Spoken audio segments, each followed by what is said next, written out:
تحصیل head quarter اسپتال کلاباغ میں child specialist سمیت متعدد اسپیشلسٹ ڈاکٹر موجود نہیں ہیں۔ کلاباغ اور مضافاتی علاقہ جات کے مریض تحصیل ہیڈ کوارٹر اسپتال کلاباغ آتے ہیں، لیکن اسپیشلسٹ ڈاکٹر نہ ہونے کی وجہ سے مریضوں کو مشکلات اور تکلیف کا سامنا ہے۔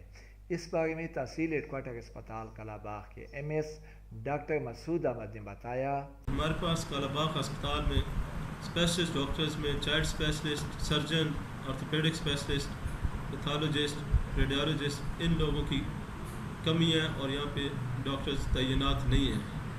اس کے علاوہ ہمارے پاس میڈیکل آفیسرز کی کچھ اسامیاں خالی ہیں اور سینئر میڈیکل آفیسرز کی اسامیاں خالی ہیں۔ اسپتال کی نئی بلڈنگ میں رہائشی کالونی کی کمی ہے، جس کی وجہ سے نہ میڈیکل آفیسرز کی کوئی رہائش ہے، نہ اسٹاف کی رہائشیں ہیں، نہ کلاس 4 کی کوئی ہمارے پاس رہائشیں ہیں۔ کلاباغ اور مضافاتی علاقہ جات کے لوگوں نے مطالبہ کیا ہے کہ تحصیل ہیڈ کوارٹر اسپتال کلاباغ میں چائلڈ اور دیگر اسپیشلسٹ ڈاکٹر تعینات کیے جائیں اور اسپتال کے دیگر مسائل بھی حل کیے جائیں۔ کیمرہ ٹیم کے ساتھ خالد خان، کلاباغ۔